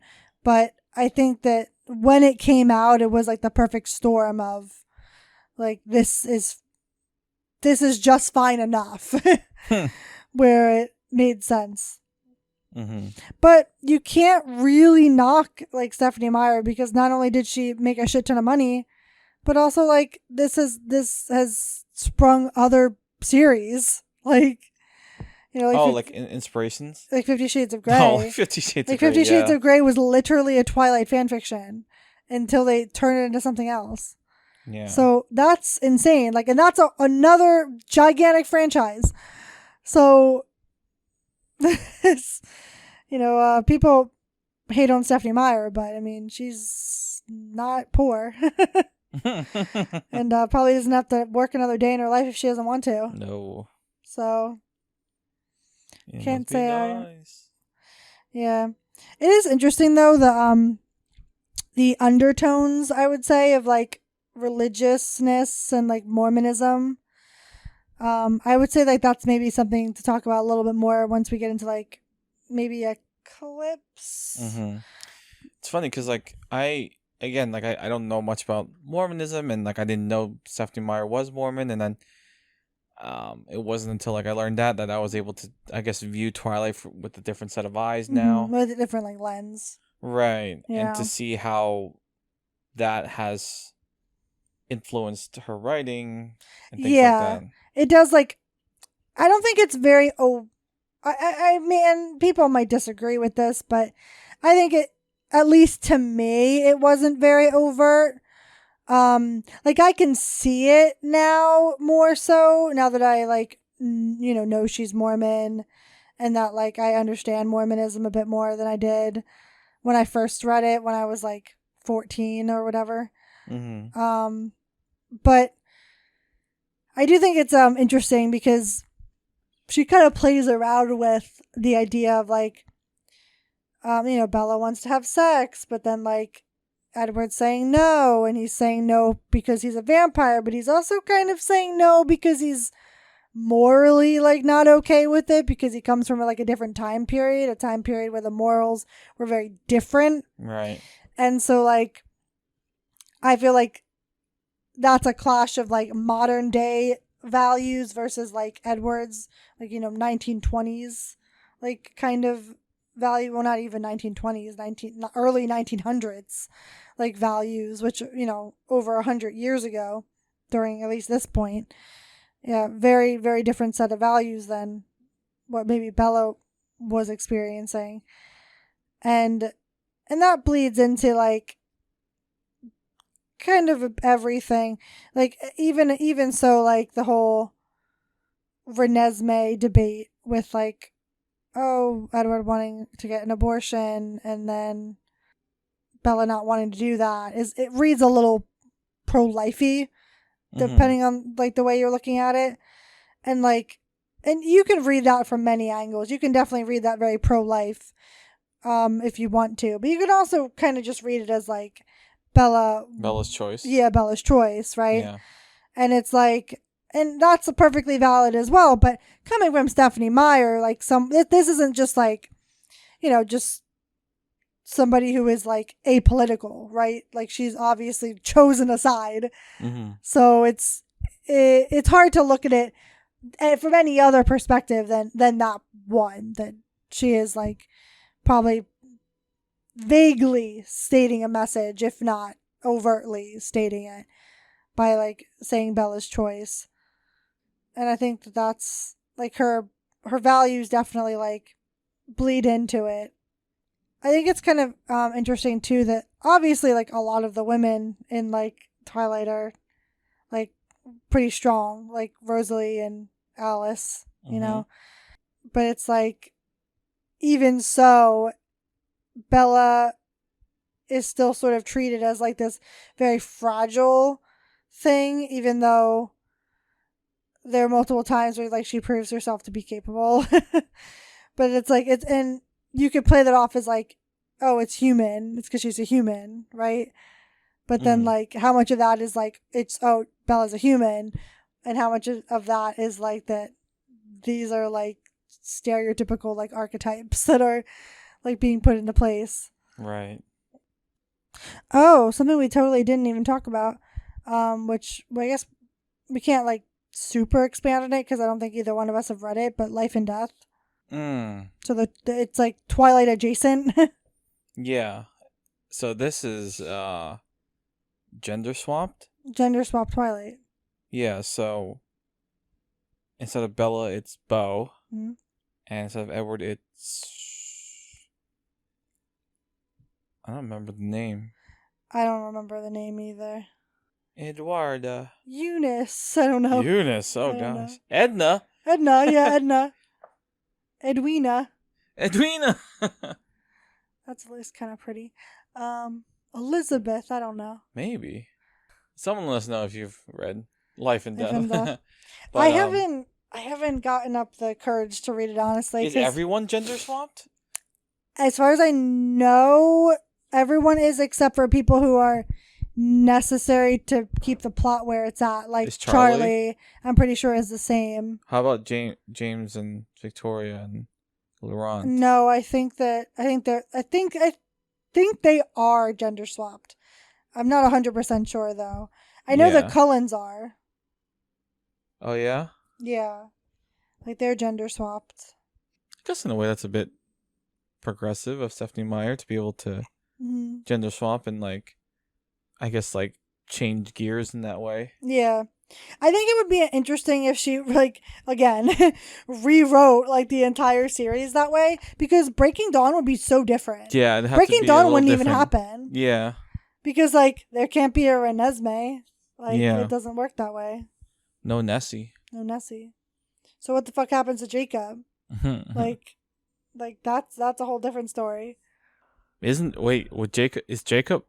Oh, I guess Jacob's probably a girl. It's probably Jessica. Jessica. Another Jessica? Well, Jessica's got to be. Jessica's probably swapped too. Yeah, that's Jesus. No. Oh my god, I don't even know. Yeah. I do think Beau is a little on the nose though, personally. Yeah. Yeah. I think it's Enid. No way. Or Edith? Maybe Edith, but like, oh my god, does not have the same tone. Edith and Beau. Same ring, yeah, as Edward and Bella. No, yeah, it doesn't work. I used to think Edward was the fucking geekiest name.